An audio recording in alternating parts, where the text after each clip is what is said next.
Hi, everybody. This is Mark, and welcome to our last lecture in our study of international development.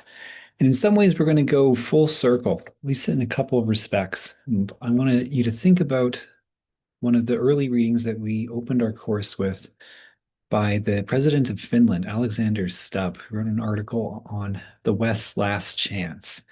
And if you think back to it, remember he divides the world into West, East, and South. And he calls for the West to have a certain unified front, a shared bloc. And by West, he really means the liberal democracies of the world that have a high quality of life and high GDP. And then he refers to the East as a set of countries that are autocratic with a fair measure of hostility and tension with the West and would seek to undermine the rules-based international order. And it's a fascinating view on things. And I don't necessarily agree with what Alexander Stubb is talking about precisely. Prime Minister Mark Carney actually references that article by Stubb when he gives his Davos speech at the World Economic Forum. For instance, seems as if the West is far, far from unified at this point, that it is no longer a block of liberal democracies, that maybe that was once partially true, but with the state of tensions between President Trump and the trajectory in American foreign policy and the trajectory of American exceptionalism, that it has rejected world order so profoundly that it has damaged the ability of the democracies to work together. Madeleine Albright, the Secretary of State for the US during the Clinton years, had this one beautiful remark saying that when the democracies of the world are united, there is not a force on earth that could ever defeat them. Those days are clearly past, or at least ruptured, to quote Prime Minister Carney. And his real point, though, was about the last chance of the West, was partially about maintaining unity in the West, but not to convert Russia into and socialize it into world order. That's probably not in the cards as long as Vladimir Putin is president. But what he's really thinking about, his eyes are on what he calls the South, the developing countries of the world. And it's said that stability in world order often revolves around a stable balance of power and the sense that the institutions and order is legitimate, right? It's about power on the one hand, legitimacy on the other. And the big question is whether or not the global South actually sees the rules-based international order as legitimate. And, furthermore, like, should it really see world order as legitimate? Prime Minister Carney had this brilliant quote at the end to say that the middle powers of the world need to be at the table or they'll be on the menu. And that feels very true for Canada in an age of existential crisis, with the sovereignty and independence of the country being questioned by an American president referring to 51st state and referring to both Trudeau and Carney as governors.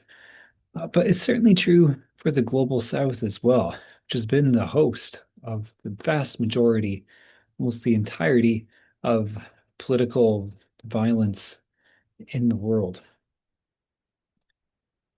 The historian Neil Ferguson has this brilliant and insightful line that there was no rules-based international order. Not everyone followed the rules. The rules weren't really enforced. It was not truly international because lots of countries and groups were actually left out of it intentionally. And it wasn't particularly orderly considering all the chaos and strife that had occurred.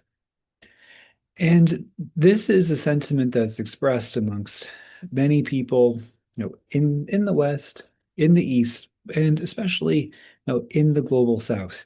This real question of, well, what has really been in it for them to be a part of this iteration of world order? And how legitimate was it ever? Is there a way to make world order more legitimate to those countries in the global south, or is it truly dead and gone? And will an alternative replacement to it emerge that can be a reform of the system? Or are we headed back to old world rules of conquest, of endless war, right? Of great powers where the strong do what they will, the weak suffer what they must, and ushering in an age of the tragedies of great power politics, where ruling powers struggle to recognize, to accommodate rising great power, and where great powers struggle to recognize the independence of smaller and middle powers in the world. What we read for this class are these three excerpts from three different books, and I chose the first one, The Jakarta Method by Vincent Bevins, who is a journalist born in California, lived in Brazil for a long time, covering events there. And I actually included this book as a way to wrap up the course because it was the book that I was most often asked by students of whether what I thought about it. It was this one that at the end of a course, he would always come up with one or two or three of the students. So I thought, you know what the heck? Let's put it on the course. And it presents a really powerful and compelling case on how the rules-based international order was never particularly fair in the global south, in that geopolitical conflict was really the driving force of so much of world politics, right? That it was never really about international development per se or increasing prosperity, that instead it was really driven by Cold War tensions. And in the book, The Jakarta Method, Vincent Bevins takes a look at a controversial and unsettled massive catastrophe that occurred in Indonesia in the mid 1960s. It's known by some circles as the Indonesian massacres. Some people refer to it as the Indonesian genocide. And he makes this argument that it was a method that the massacres were unleashed by the United States in Indonesia, and then this blueprint was replicated around the world. Indonesia, in the lead up to 1965, was ruled by President Sukarno, who is this really combative, fiery personality who actually is one of the led Indonesia to be one of the only countries in UN history to voluntarily leave the United Nations. He told the Americans that they could go to hell with their aid, and instead said that Jakarta was part of an axis with Beijing, Moscow, Hanoi, and Pyongyang, the capitals, those two, of North Vietnam and North Korea. He gets a coup happens on the 30th of September, 1965, where commanding officers of the Indonesian Air Force, they break into the presidential palace and murder a number of high-ranking army officials in the presidential palace. They abduct President Sukarno, and they say that they are doing it to protect Sukarno from an imminent coup, which they think is coming from the military. These officers that carried out this attack on the presidential palace, they're members of the Communist Party in Indonesia. And the Communist Party of Indonesia, known as the PKI, at this point was the largest communist party outside of the socialist bloc of countries.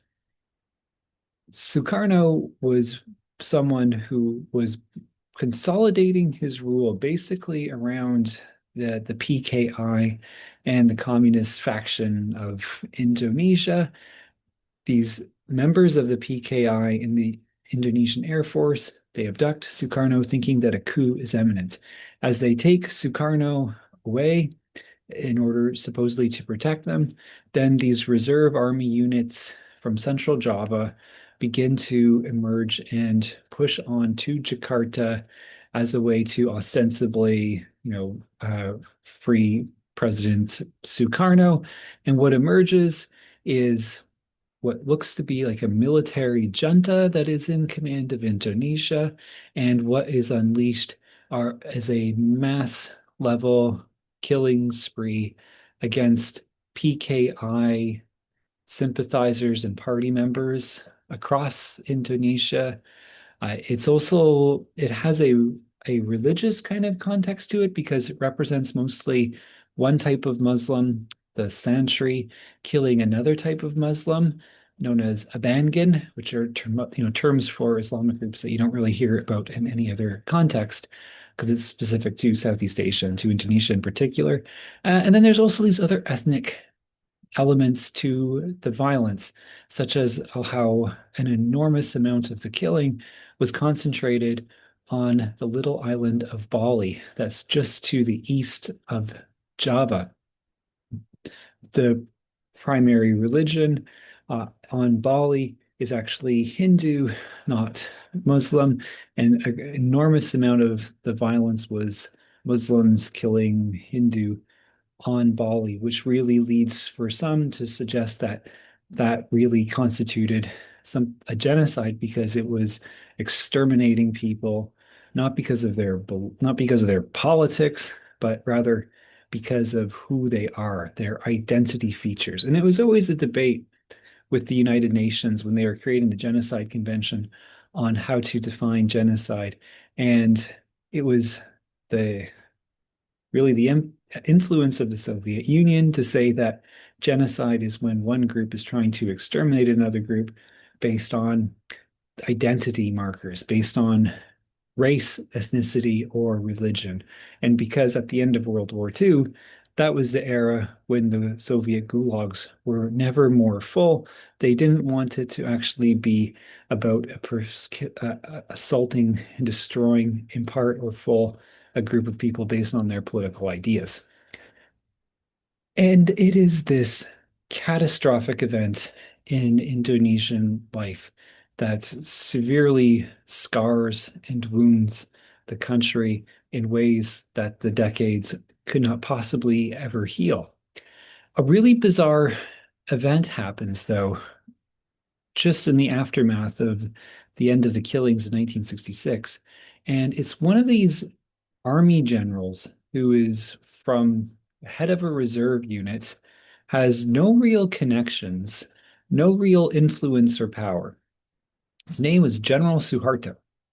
And I even read the cables that were going on with the US State Department during the time of the coup and the counter coup and the killing. And the American agents who were actually in Indonesia, in Jakarta, they were talking about how nobody knew who Suharto was. Nobody had any contacts with him. They actually spell his name wrong in the correspondence, and they're really perplexed about who he is and how it is he even comes to power. No one to this day can really say definitively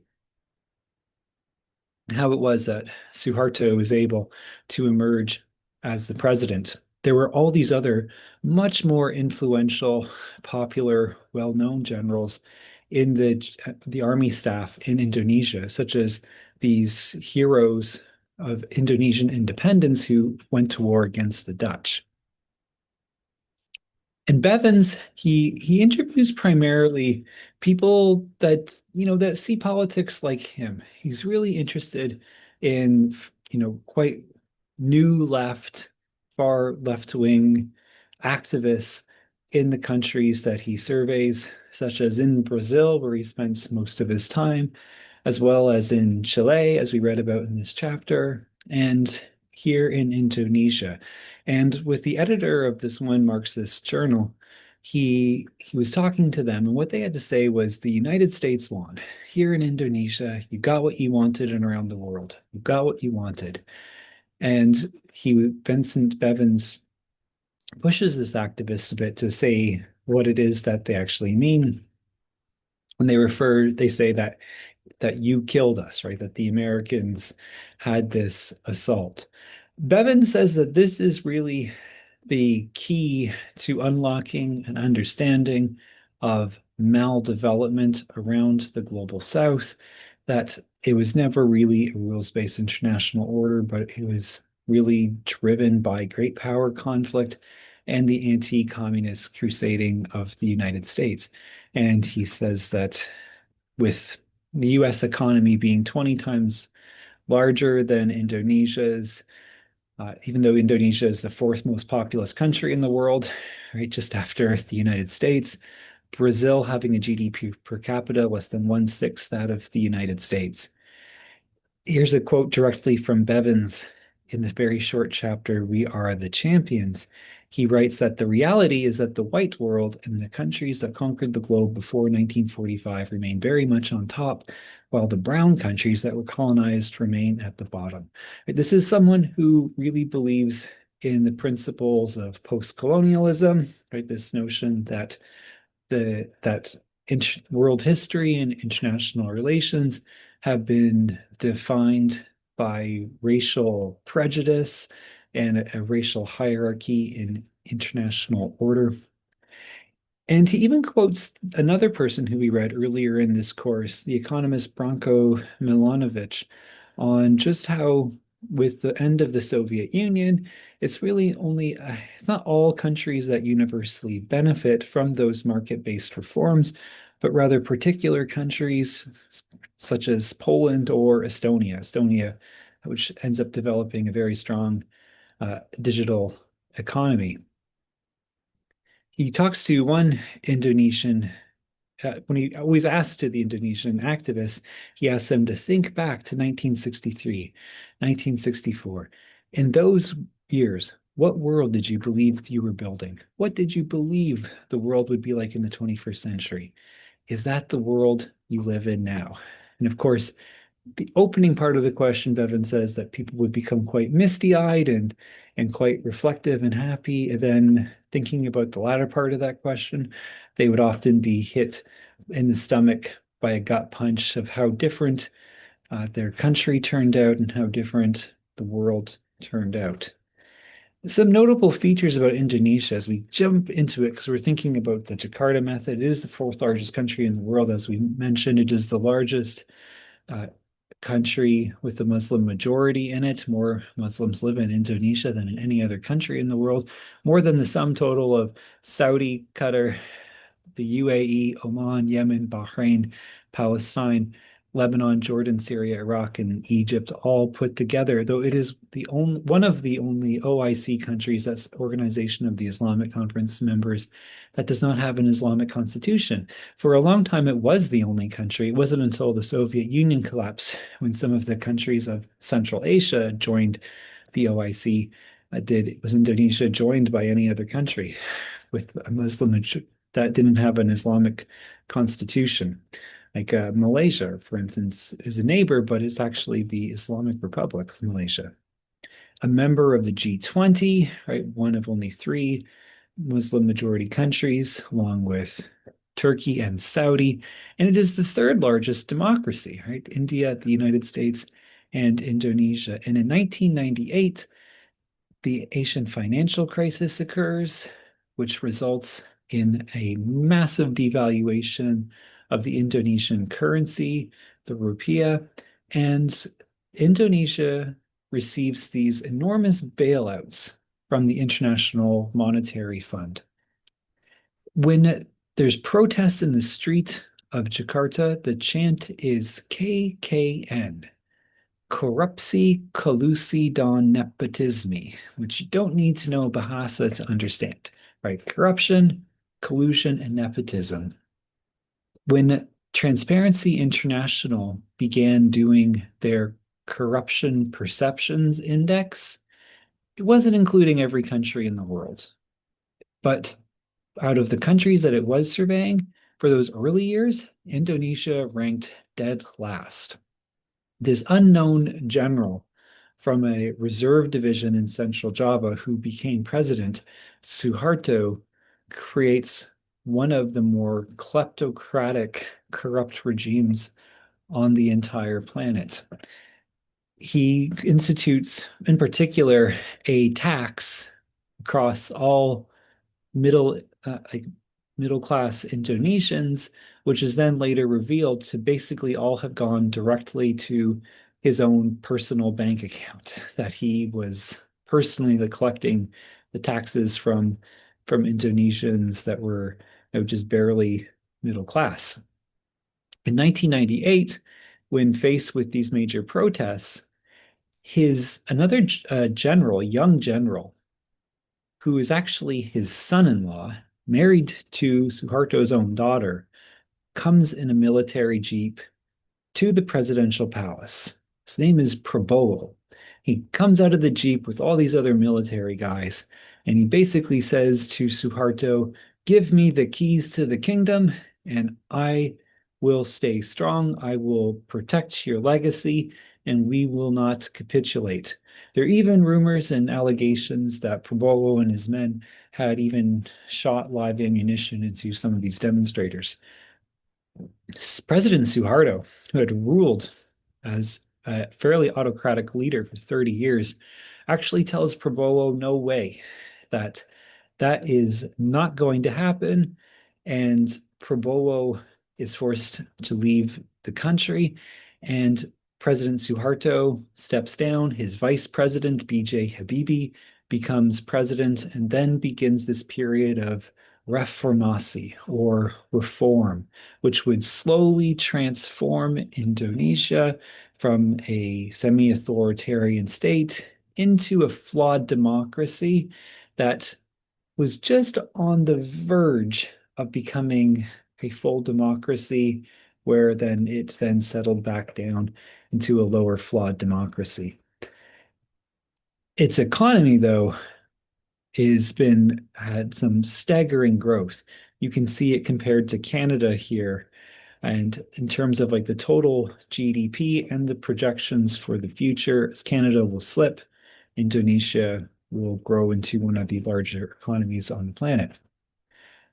Barack Obama, who spent part of his childhood in Indonesia, which Bevins talks about as well, a little bit about Barack Obama's mom and the man that his mom was married to, the Indonesian man, a little bit. And when Barack Obama gave his speech to the Islamic world, A New Beginning, he actually told then President SBY, Yudhoyono, that he wanted to give it from Jakarta, and SBY actually said, "No, that's not a good idea. You should do it from the Middle East." And so Obama gives a speech from Cairo instead.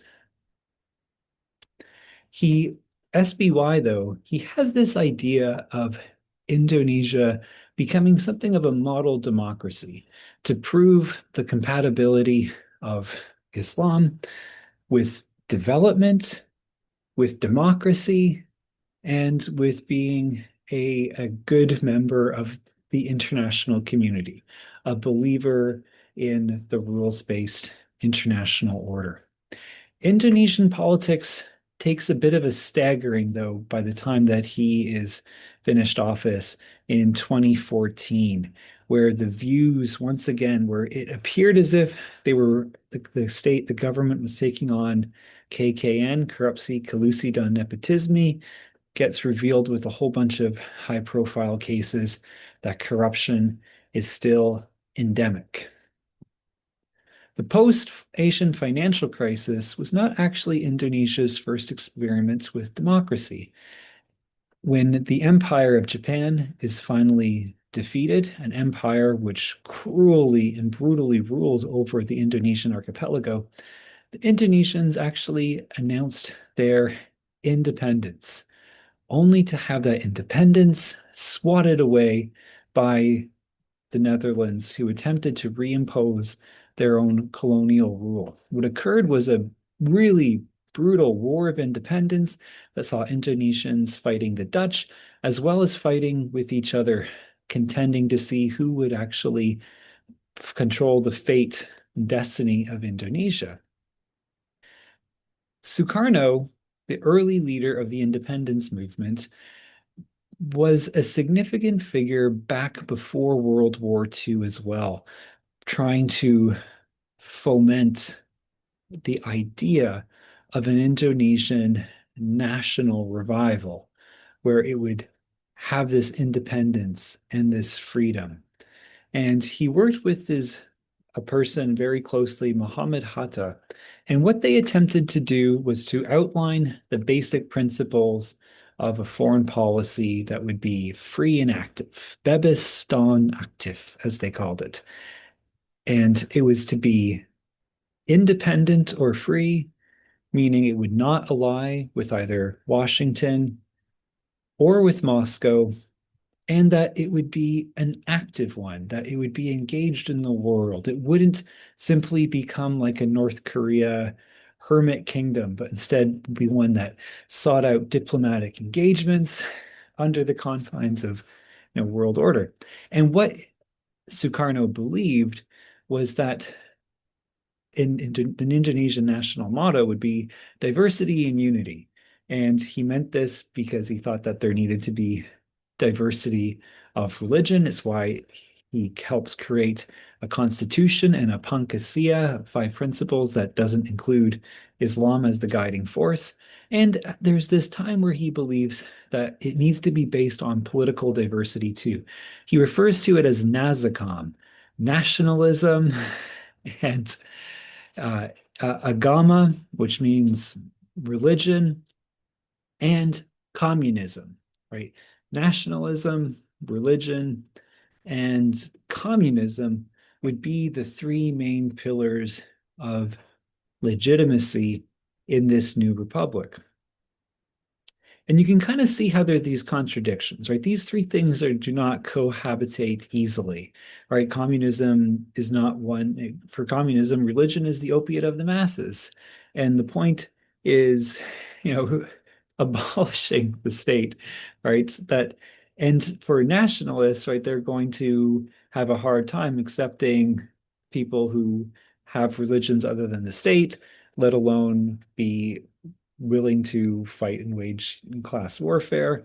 And for the religious segments, well, that doesn't necessarily coexist too easily with the state because of reasons like in Islam of the is the belief in oneness of God and sovereignty, right? That it is indivisible, like God cannot be divided, and all of his attributes cannot be divided, and so neither can sovereignty, being an attribute of God, cannot actually be divided from it. So there's tension there, and there's certainly tension that Islam has, certainly with communism. So it's a shaky coalition that he has.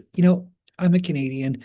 As a Canadian, I can appreciate this because often Canada can be described not as a love story, but as a marriage of convenience.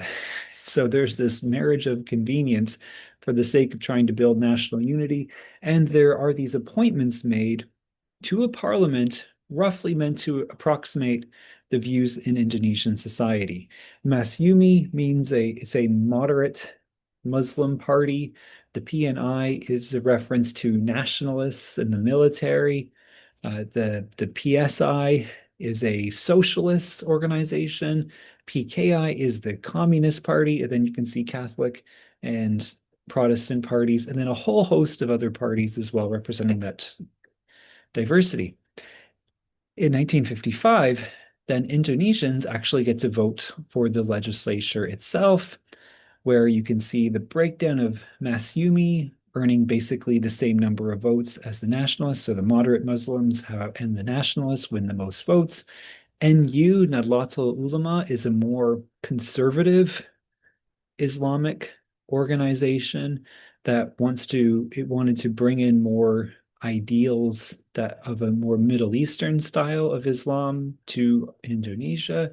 And then you can see the communists there earning just under 40 seats, where the other parties have dwindled a little bit.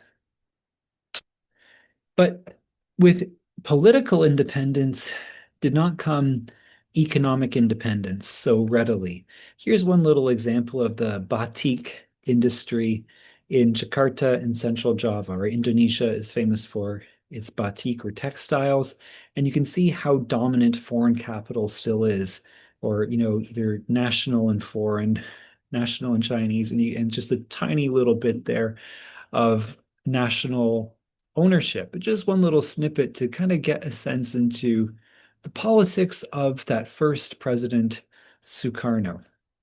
It had endured exploitation and what Akimoglu and Robinson would describe as extractive industries, extractive institutions, using, they called Indonesians coolies, which was this, awful word referring to indentured laborer that is, effectively experienced as slavery.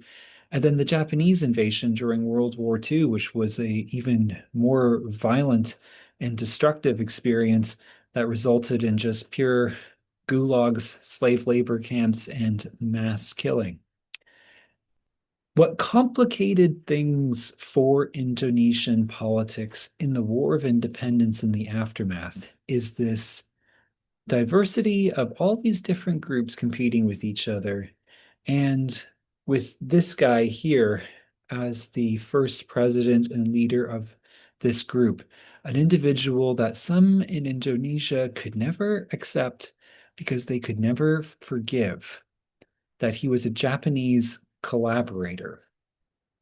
Sukarno had complex reasons for everything that he did. He was educated in the Netherlands, and it was similar to how Pol Pot of Cambodia was educated in Paris and got into communist ideology and Marxism. Something very similar happened with Sukarno as well, where most of his education in the West really revolved around these far left-wing socialist Marxist groups. And he had this natural gravitation towards the PKI, like the Communist Party, because he didn't really fit in very well with either the Islamic constituents, though he himself was Muslim. It was something that was more abstract for him.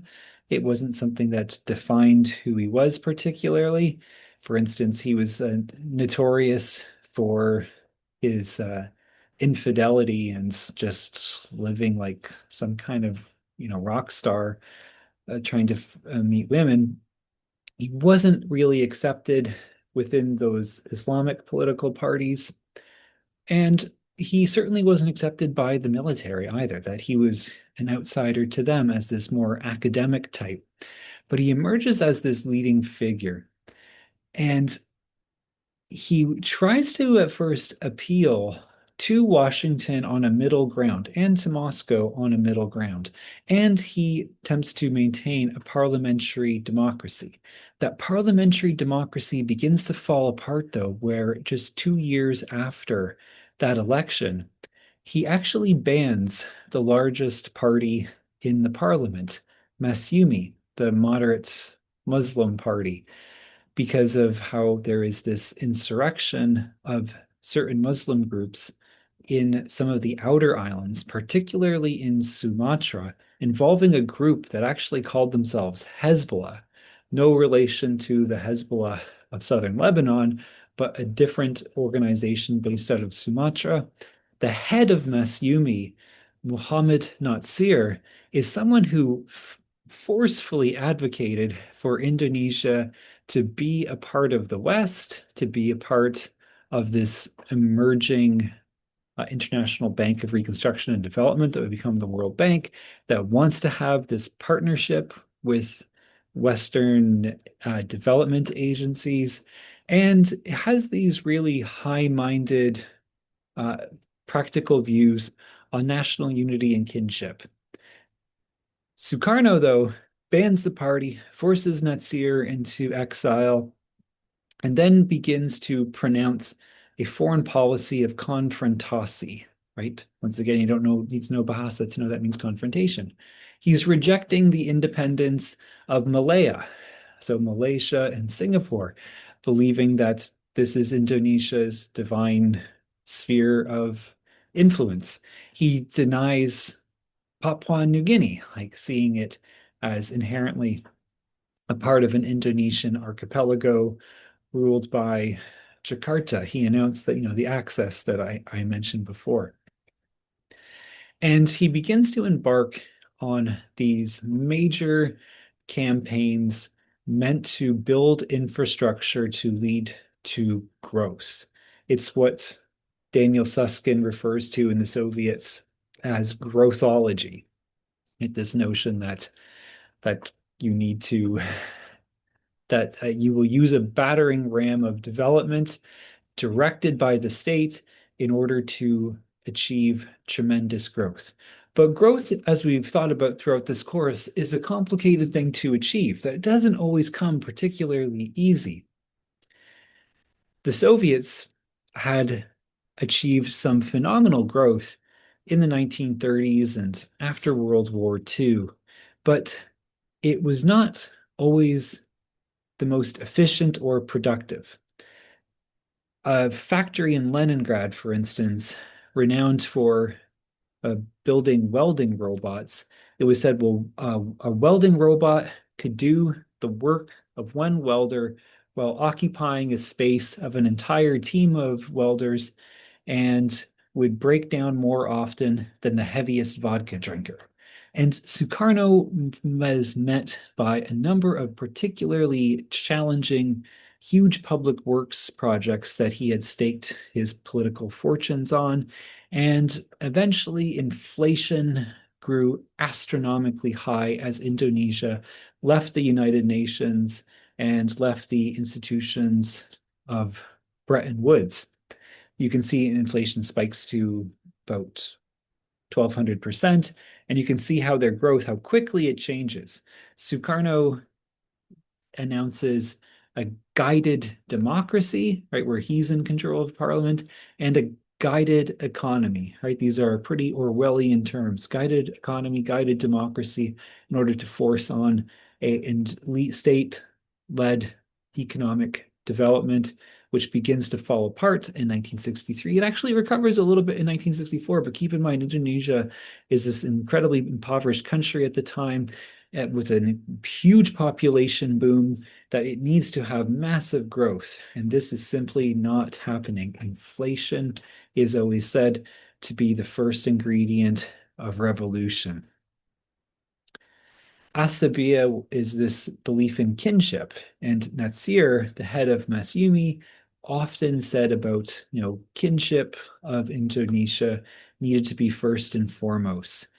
The year of living dangerously, as Sukarno put it, though, resulted in a huge backlash reaction where the author Vincent Bevins makes the allegation that the United States was in some ways behind the both the coup and the counter coup in order to turn and flip Indonesia from potentially becoming a part of the socialist bloc to being a part of the Western bloc. Parliamentary democracy dies this tragic death, and what follows is this immense terror campaign that even to this day is hard to sort out who is responsible and who pushed this entirely. To what extent is Suharto the primary driver of it, or even the United States? It's a constant. The first time that the US is actually invoked as the cause in some ways of it actually comes from an article in a journal called Ramparts by David Ransom, where he alleges that the US is driving it. It's known as the Ransom thesis. And that's kind of the background of where he starts to get the ideas of this happening. It's complicated when you look into the foreign relations of the United States official archives, where it seems as if the US is prepared to accept Sukarno because they're afraid that if Sukarno actually fell, their belief is that Indonesia would probably fall to the PKI. But in the Jakarta method, it notes that Mao who had a very close relationship with Sukarno, he was trying to get the PKI to heavily arm themselves for that. And the PKI leadership in Indonesia never actually did that. Under Suharto, The economy grows considerably. This is, at first, it appears as if these Western educated economists who become known as the Berkeley Mafia have some level of influence with General Suharto. They're called the Berkeley Mafia because that's the name that Sukarno gave them. And he said that he was meeting all of these economists who all had these Ford Foundation scholarships to study in either the United States or at McGill University in Canada. And he's like, oh, I'm surrounded by a Berkeley mafia. And he actually didn't like them either. Sukarno said that all these guys want to do is talk to me about Keynes, whereas when I was their age, we were talking about Marx. And a lot of the debate here and how it's so unsettled is that the question is really, well, who were the Berkeley Mafia, so-called Berkeley Mafia economists, and to what extent did they push what Bevins alleges to be neoliberalism? And when you look into it, it's tricky. Like even Sukarno says that these guys were Keynesians, right? They wanted to talk about Keynes. They weren't trying to talk to him about Hayek.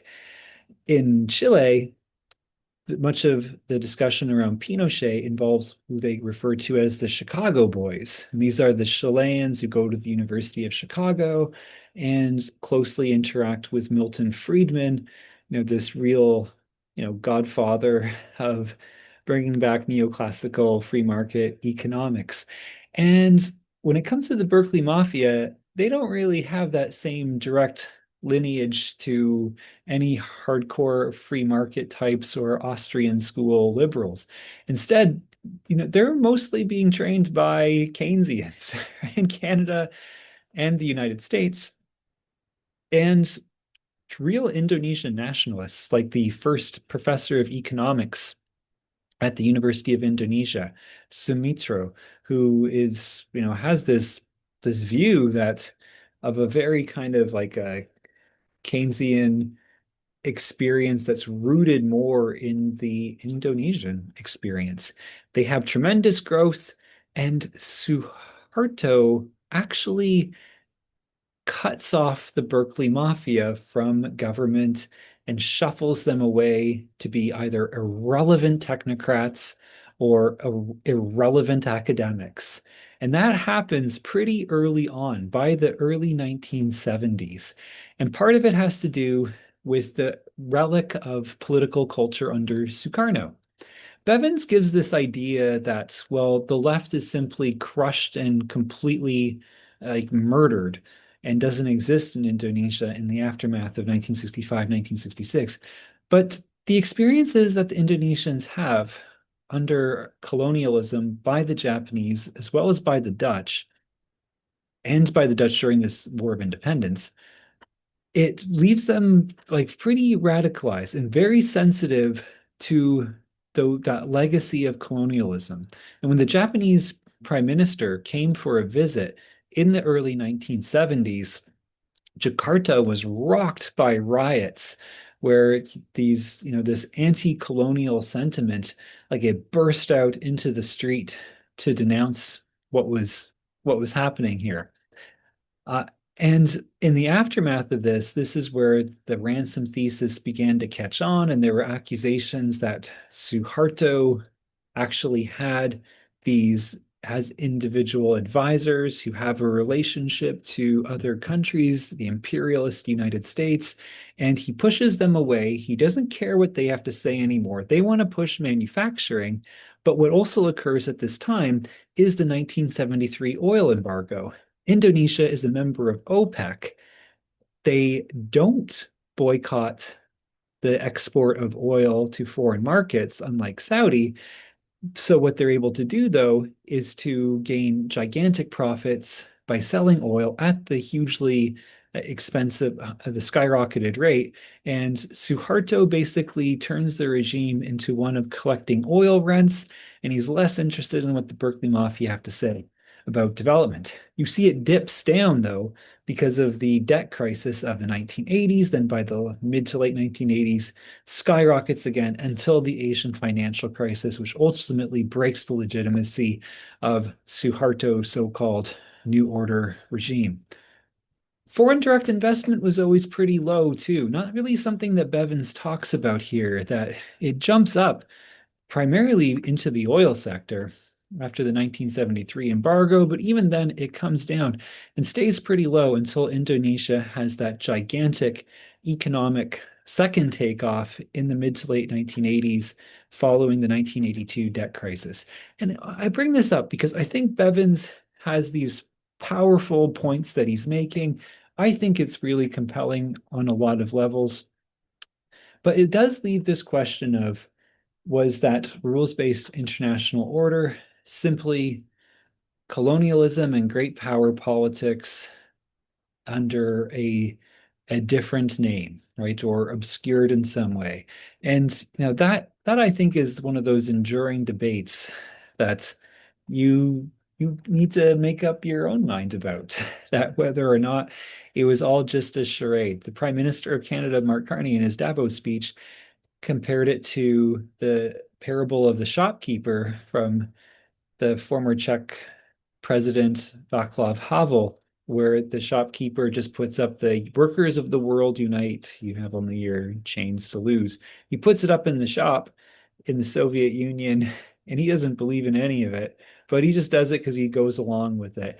And he said, eventually, you stop putting it up there. And that's what he said was Canada's support of the rules-based international order, that it was all a performance and it was all simply fake. And Bevins presents a really fascinating inquiry into how what drove development was really this anti-communist crusade. For me, I would say that I'm a simple man, but I recognize the complexities to global politics.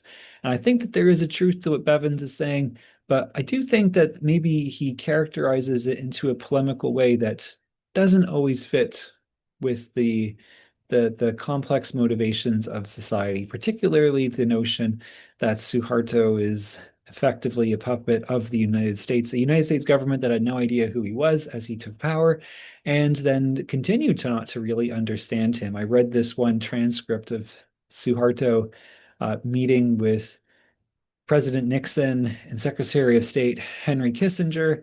And, Suharto was saying that the legitimacy of my government has like basically nothing to do with the United States. It's based on the Pancasila, the Constitution.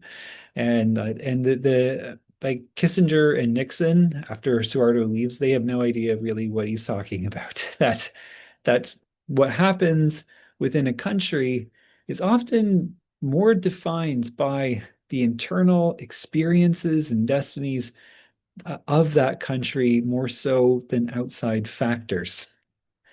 But he does point to the ongoing trauma, the survivors, the horror that they witnessed during 1965 and 66, and in Brazil in 1964, and in Chile in 1973, right? That these events around many places of the world result in these long-term traumas.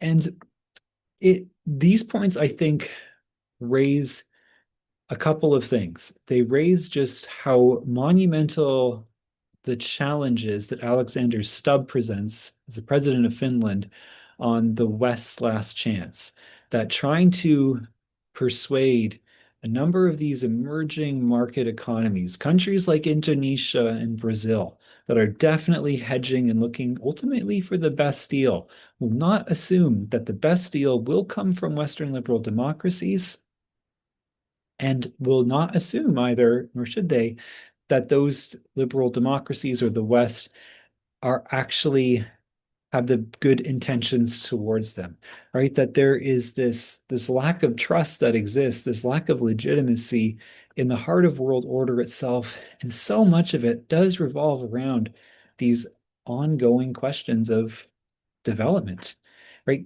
And as Bevan says, that another legacy is that it destroyed the possibilities of alternative development.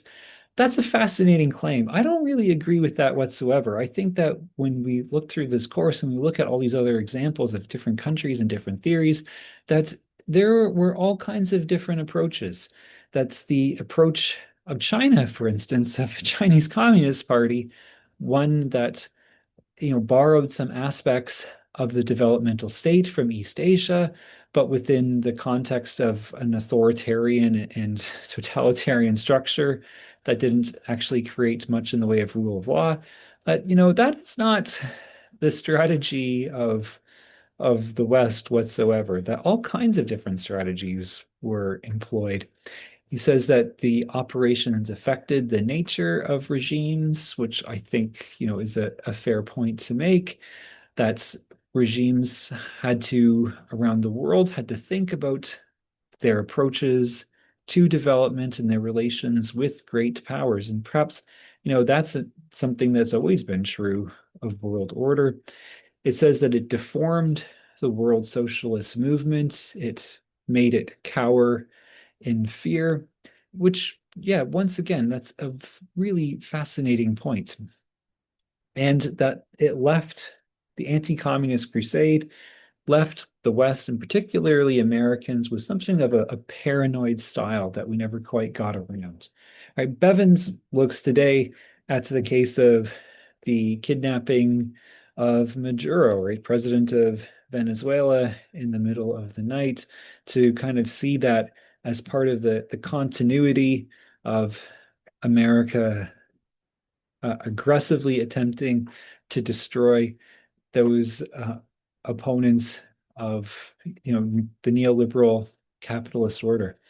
And so it's a compelling piece that gets us to think once again about the extent to which great power conflict and ideology really drove many of these developmental issues around the global south. And whether he's right about things or wrong about things is almost irrelevant when one thinks about how this helps us understand the legitimacy crisis in the state of world order.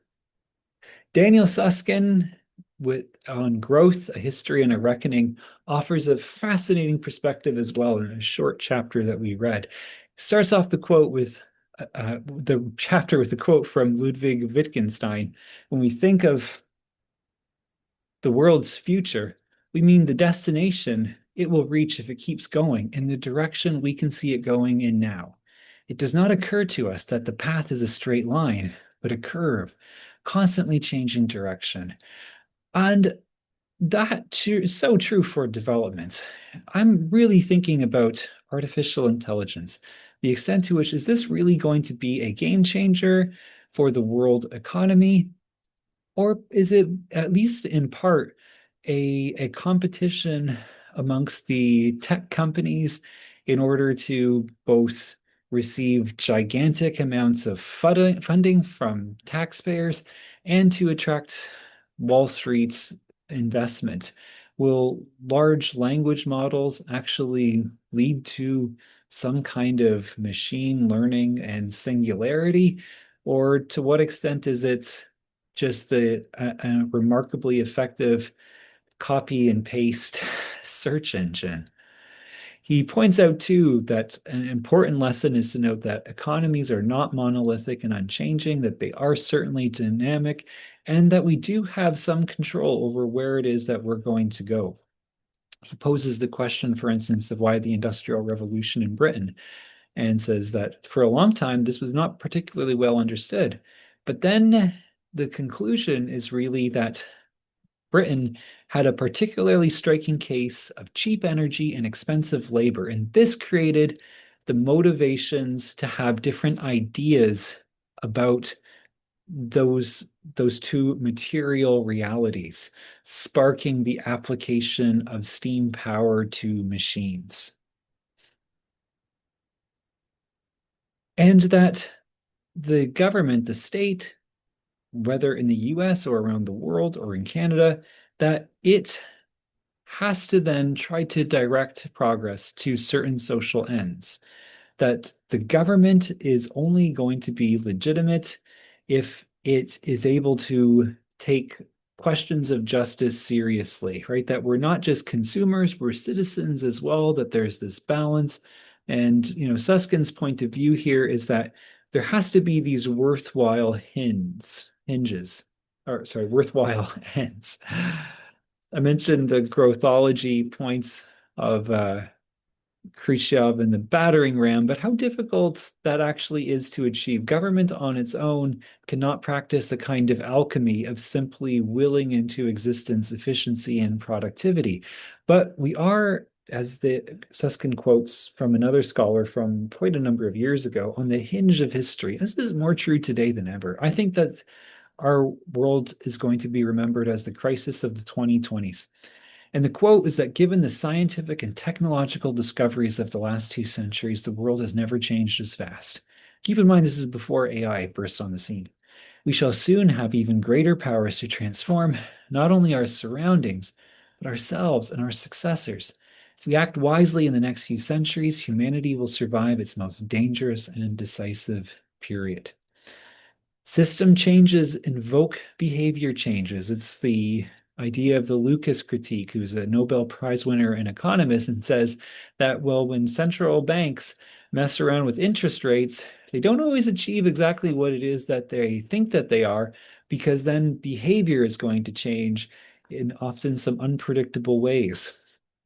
What does the next few years have in store for us with artificial intelligence? How is it going to change labor markets? How is it going to change investment? How is it going to change the nature of work, let alone all these other big questions of relationships and having kids and the extent to which that we have critical thinking capacities anymore. I read education journals, and one of the points that it makes is that critical thinking, real critical thinking about the world, actually tends to have a strong correlation with readership. That the more you read, like actual books and things, then the better your critical thinking faculties are. Adam Smith had a very different view about the nature of humanity than most liberals. Most liberals think that we're kind of like, we have a positive human nature, that there's these really great things about who we are. And it's just these structures that oppress us and turn us into things that aren't so good. Adam Smith had a different point of view. He thought that fundamentally our nature was defined by laziness and inertia. We don't want to really have to put any effort into things, even though putting effort into things is usually what creates like benefits and a better life for us and for others. Like just think about how hard it is to maintain a healthy, active lifestyle, or the challenges of trying to eat right? The challenges of if some of you are parents, the challenges of taking care of your kids, the challenge of putting effort into spending time with your parents, sometimes the effort put into spend time with friends, right? That the important things in life require effort. To what extent will AI be this game changer where instead of thinking, instead of reading things, instead of writing, that instead we just let this weird language model do a word salad and basically present a really formal but soulless, inauthentic replacement for our own work in life? How is this going to change our economy and the economies to come? We wrap up with another chapter from Darren Acemoglu and James Robinson, the Nobel Prize winners in economics for their work on developments. They tell the story of the British colonialism in Sierra Leone, small West African nation, where the British come up with the realities of the limits of their direct administrative powers to dominate with the Hut Tax of 1898. A couple of years after they take over Sierra Leone as a colony, they attempt to create this tax on every hut that is created, which then results in a revolt against them. The British really, they get rid of the hut tax, but what they really want to do is extract resources, exploit labor, much of it through slavery conditions, And so to divide and conquer, to prioritize the chiefs, to collaborate with them, and to have their rule as stable as possible. And they build a railway, for instance, in order to respond to different revolts. Sierra Leone gets its independence in the early 1960s. By 1967, a Marxist party gains power with the election of Siaka Stevens. And it's this time where Africa had been getting independence throughout the 1950s and on, Ghana being one of the first ones with Kwame Nkrumah, and then Sierra Leone in the early 60s, and this belief that, well, the worst practices of colonial Africa are going to stop, things are going to get dramatically better, and that's not really the reality. For instance, Stevens has this view of railroads not unlike Tsar Alexander I, who actually was afraid that railroads would be the method of the destruction of the regime. In Sierra Leone, a place known for its diamonds, the diamonds are alluvial diamonds, meaning that they are panned in waterways, not deep underground that result in, heavy machinery and digging in mines. And so this is a challenge for the colonial powers and authorities, because for alluvial mining, then anyone can do it. It's called like the democracy of diamond mining. And in Australia, which also had alluvial mining, the British at first attempt to fence everything off and to dominate it with the monopoly. And the Australians say that's totally unacceptable. And so they change, instead have a licensing fee to then mine for diamonds in Australia. In Sierra Leone, though, the courtesies paid to the Australians, many of them with British or European heritage, for the Sierra Leones, they do not get that same privilege. And in fact, they create this one force that's bigger than the police or the military, which actually runs it as a monopoly for the Belgian diamond company, De Beers. About half of all the people in the country are actual slaves. And when Stevens, who rules the country for about 20 years, so 2 decades, when him, like so many others across the developing world, when they're hit with the question of, well, economic growth or consolidating power, they choose the consolidation of power. And rather than a break from colonial institutions, what emerges is continuity with the British. And it's those vicious cycle of extractive institutions, right? Extractive political institutions, which lead to extractive economic conditions, which leads to what has been referred to as the iron law of oligarchy, where not even a revolution can actually change the nature of extraction and exploitation. The rule of law is never ever implemented. Instead, it is a rule by law, one based and centered in inequality and unconstrained power. Guatemala was said to be even a more pronounced example of that than Sierra Leone, where there's an elite that effectively rules for 400 years, right? 400 years after the Spanish conquistadors, rulers in Guatemala are still of European stock and not actually inclusive of the Mayan majority, which suffers a terrible collapse. That's a mural from Guatemala representing what's sometimes referred to as the Guatemalan genocide of 1981 to 83 that eventually led to democratic institutions in Guatemala. The same is also said to be true in the southern United States, where the institution of slavery, which is effectively ended during the American Civil War and the 13th Amendment that's ratified, in some ways it carries on in a transformed way under the cage of Jim Crow.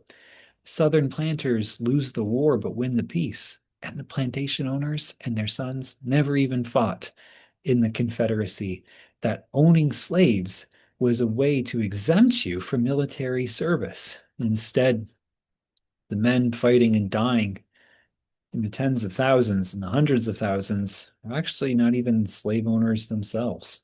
And it becomes this scar on the nation, both America's original sin and then a civil war that results in the deaths of 600,000 Americans.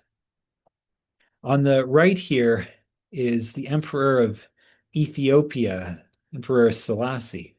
And it tells the story of his extravagance, how there was someone, because he was a really short guy, someone was always there with an innumerable number of pillows to make sure he had the perfect size pillow to sit underneath Selassie's feet.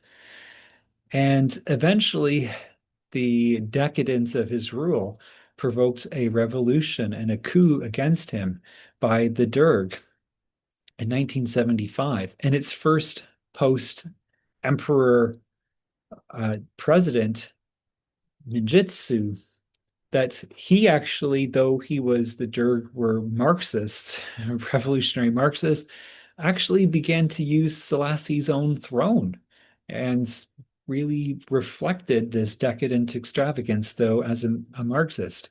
There's a quote from Karl Marx that, first as tragedy, then as farce, meaning that there is this cycle where terrible injustices occur, and then what it is replaced by are just another round of terrible injustices by the individuals who are supposedly against it. It invokes these cycles in politics, in development. Mark Twain said that history doesn't repeat itself, but it often rhymes. We think about the story of George Orwell in Animal Farm as well, where they try to overthrow the rule of the pigs, but instead find that the like the they simply are imposing this unjust environment themselves. That it is an immense challenge to challenge that status quo, to defeat it, to resist it, and to create something that is more beneficial and edifying for the many. But perhaps that it is possible. It's not outside of the realm of the possibility, right? Marx's whole point of view was about how these changes had occurred in the history of the world. One of the examples that Acemoglu and Robinson invoke is the Glorious Revolution of William of Orange, who leads a peaceful revolution against King James II, who had ruled as this Catholic king with accountable to no one, with unlimited powers. And you can see in this painting here, like the townsfolk are coming out into the waters, cold, icy waters of the channel to take off their hats and to greet them. And William of Orange goes effectively in a bloodless coup, conquers England, and then recreates a constitutional monarchy where the king has to rule by consent of parliament, the beginning of parliamentary supremacy, and the more virtuous cycles based and grounded in democratic institutions and the rule of law. To what extent is the future a more hopeful and bright place than the present, than the past? To what extent is world order capable of reforming itself in a way that is inclusive and seen as legitimate in the eyes of the emerging global south? That, I think, is the anvil upon which the 21st century will be shaped. That's it. Take care, everybody. All the best.